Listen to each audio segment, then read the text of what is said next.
Whiskey 4 Romeo. Whiskey 4 Romeo, is that it? That is it. 5 Alpha Georgia. Okay, W4R, please copy my 3 Alpha Echo Mike Alpha, over. 2 Alpha Echo Mike Alpha. 3, 1, 2, 3. 3 Alpha Echo Mike Alpha. Okay, W4R, can I have your class and section, over? 5 Alpha Georgia. Okay, that was 5 Alpha Georgia, that is correct. 5. 1, 2, 3, 4, 5 Alpha and Georgia, over. Roger, roger, roger. Okay, QSL 73.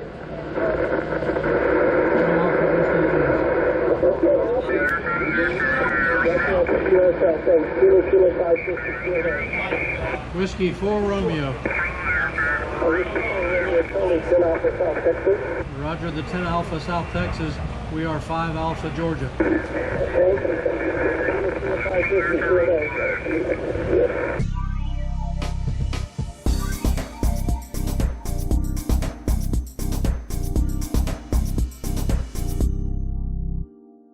Hi, I'm Dale. I got the tarp growing out of my head. N3DJO. I've been licensed since I think about '92. I got my license when I was in California. Ham radio is one of those hobbies that's really a lot of fun and enjoyable. Most of my family are hams, so it's been pretty good to get everybody involved and have people to chat with. We came out for field day. The first time I went to field day was in Colorado, actually, and we were up at about 11,000 feet and had a blast. Except carrying all the gear up the mountain was very difficult. Since then, I've come to play at field day here in Georgia.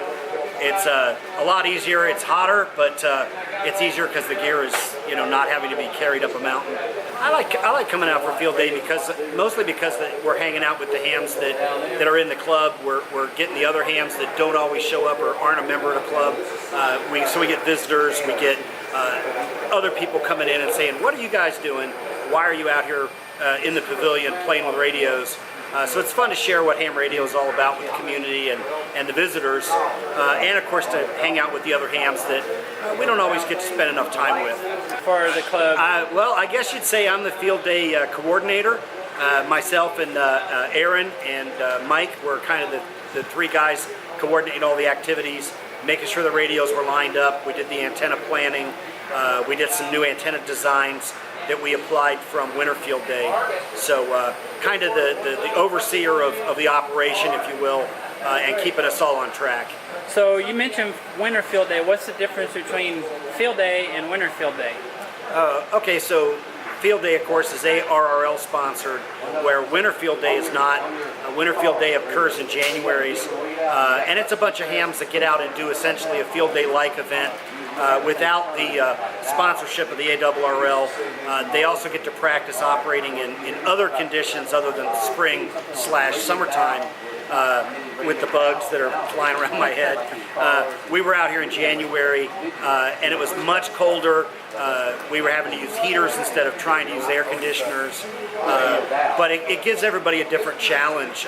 Winter Field Day is wonderfully fun, especially for the northern state guys who might actually be out playing in the snow, and doing this in a completely different environment than the spring/summertime. Well, we're in a pavilion right now, so it's covered over the top, the sides are open, but as long as the rain doesn't get severe, we don't get any severe weather. There is a little bit bouncing around right now. It looks like it's going to run south of us, so we don't have to really stop operation because of the rain. It could be pouring rain, and we have tarps that we can keep ourselves dry with and protect the equipment. Unless the weather goes severe, we would actually keep working even if the weather's, rainy. Oh, I say, come on out, join the club. Don't join the club, come out and play field day. We'll always make room. It's always a good time to come out and, just chat on the radio. We've got all the different modes. You can operate either a digital station, you can operate Morse code, you can operate on voice, and we have lots of different hams that will be happy to help you out. All right, thanks.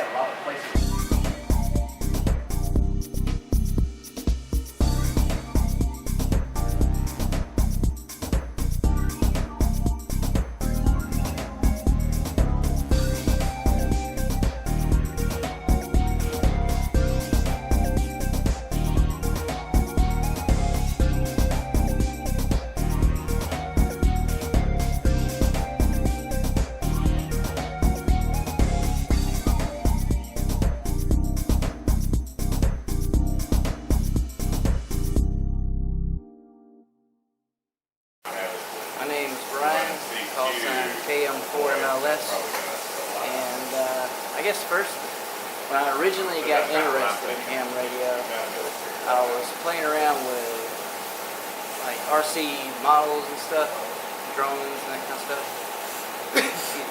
And there was this long range type of transmitter that operated in the hand band that I wanted to use. So I had to go get a license for that. So that's why I originally got my ham ticket a long time.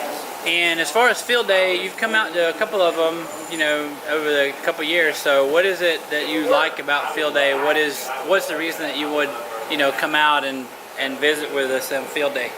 Mostly just coming out and visiting with folks you don't normally see. You know, some folks don't come to the meetings and stuff. It's a good place to come meet everybody. Well, there's a lot of aspects to the hobby, so you know, there's something to do for everybody. You know. Check it out. Probably something there you'd like to. Sounds good. Thanks, Brian.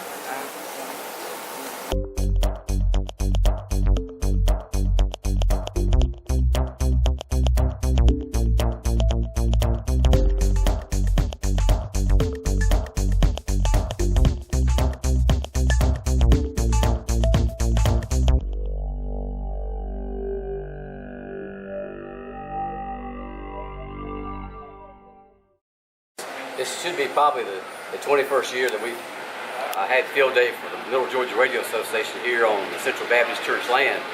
And so we've been blessed by having it here. In fact, we had it here before we had this pavilion or the restrooms or any other facilities here on the church land. But my name is Mark Swan, AE1MS, Alpha Echo 1, Mike Cgarc. And I became a ham in 1975 when I was in college. Started out as a novice. And been in and out ham a little bit, and then got back heavy, much heavier in the early 90s. And then the family got Gene involved with ham radio, and then through our disaster relief, and also both our daughters. But I enjoy field day because it's good to get the people to get together and get to fellowship, socialize a little bit with each other, besides having fun with operating on the radios like that. Right. I guess so. I've been maybe the point person for field day since a member here at Central Baptist Church, so I work with the church office and getting it on the calendar, getting it approved, working on different things, getting a generator from our Rehoboth Baptist Association disaster relief office. You hear that in the background, a 20 kW generator, and so we appreciate them letting us use that each year. So we have a lot of fun fellowship here. I do get on the air a few times, maybe about 1 o'clock this morning, 2 o'clock this morning for a little bit. And so it's good to see people come together and have a good time and operate field day together. This year we had one of our county commissioners come for our picnic, the annual picnic.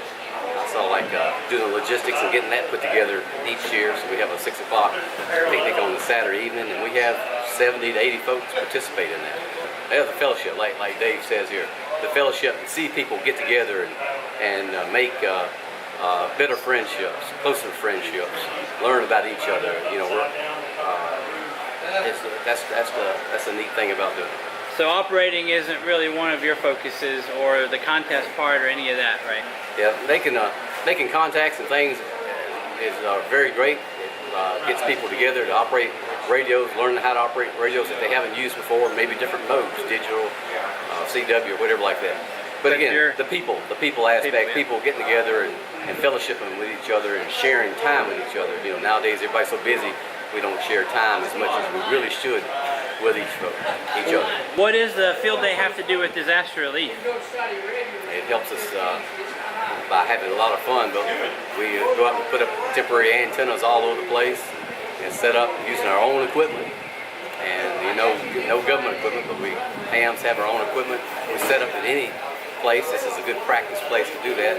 Temporary antennas, emergency power to go out and help public service, you know, fire, police, Red Cross, other disaster relief agencies to help people in time of need.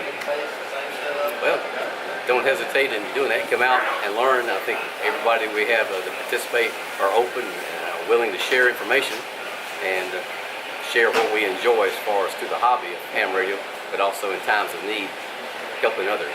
We have a lot of young people. We had good participation with a lot of young people this year, And as we have gone out from time to time, reached out to young people and encouraged them to get ham radio licenses and be involved with it.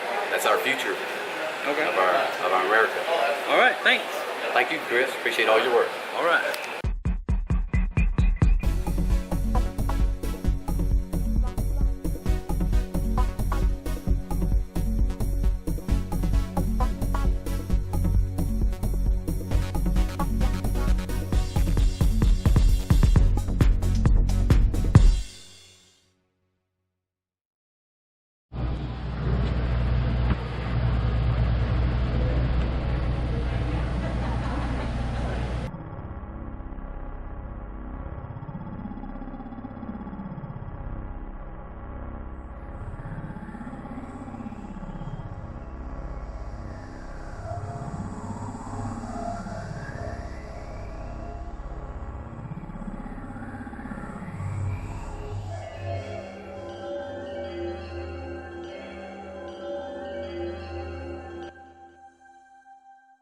Okay, my name is Chris Cothran.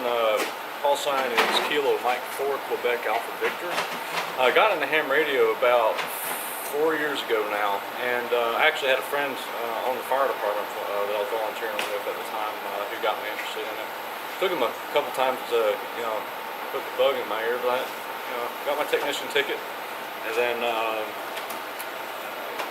what really got me is when I came out here to field day about maybe 3 years ago now, and operated on HF, and it's just been really an addiction since, because it's just really good, relaxing hobby. We've got a lot of good people in it, so and it just really broadens your knowledge in electronics. So what is it that you like most about field day? Why are you out here in the summertime, instead of being at home in the air conditioning? What I really like about it is getting out there in the field and seeing what I can do with the equipment that I got. And I like to think of it as a public service, which it really is. And there's really no better way than to test your capabilities and learn lessons like these than getting out in the field and just roughing it. And but I got to say, I like the camaraderie the most. I really do. It's getting out here and everybody's got a common interest, and it's just a good time. And what are you standing in front of that you're doing this morning? Well, I'm standing out here in front of my mess kit. It's basically a portable kitchen, and basically what my father built this about 30 years ago, and he's a sheet metal mechanic. He did this as a hobby, so he was a pretty avid camper. When they got an RV, it just sat there in the garage, and just basically told me I can have it. So I got everything I can ever need here. So all I had to do was just furnish it, had the steel structure and all that, and had this. He had bought a stove in I think in the late 70s, and he recently upgraded. So he said, "Hey, you can have this one." So all I really needed was a new pump and just a little bit of TLC, and it fired back up home. No, good. And what's the silver box there you have? that is actually a little monstrosity of an oven, but it does pretty good. So you're cooking breakfast for everybody today? Yeah. So everybody pitched in, and I should say Chris pitched in with some biscuits and eggs and sausage. So we're gonna offer to throw down some food for us this morning. Sounds good. So. All right. Well, thanks, Chris. All right, no problem.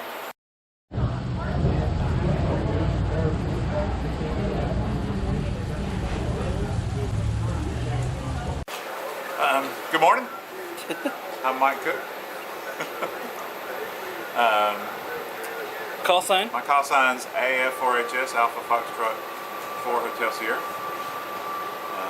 I've been a ham close to 20 years. Something on that order. Maybe a little more than that now. I don't know. Yeah. It's hard to remember. I became a ham officially through my father-in-law. He was a ham already, had been for a long time. That's how I got involved in field day too. Ham radio was something I was interested in as a kid, but I had neither resources. I didn't have resources or anyone around me who knew anything about it. And one of the things I enjoy about ham, and one of the biggest reasons I got involved, is I enjoy building stuff. I'm an engineer technically by training, I guess. Right. And but I've always enjoyed building stuff, antennas, things like that. Even before I was a ham, I built antennas and stuff at the house growing up.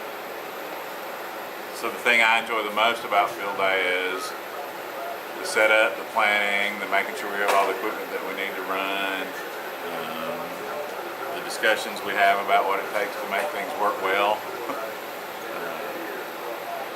That kind of thing. I enjoy getting out here and goofing off and talking and walking and putting the antennas up, checking them. So you do a lot of the planning and the ahead of time stuff? And I enjoy doing that. Do you operate much when you do field day? Not most of the time, but I do some years. Some years I'll sit and do it, especially if I have someone that wants to run with me for the most. Some people like operating, right. Some people don't. So. I love having it set up so operators can sit and run and just do what they need to do. And so you shoot the antennas up in the trees? I like to do that. This year I only did one of those. Someone else, Dale, helped with most of those this year and got most of those up. I just helped make sure we had rope and all the supplies and everything needed, got out there and put it all up. I guess. All right, thanks, Mike. Thank you. Good luck. Good afternoon. I'm Dwight Harmon, KC4HLV. KC ought to tell you a little bit about how long I've been in amateur radio. I guess I was 10, maybe 11 years old whenever I got into it. My dad has been in amateur radio for just years on top of years. I got you. Stuff like that. So I got interested in electricity, and this is all science-based, engineering, you know, and now it's all technology. So, but a lot of people don't realize just what hams do for the community.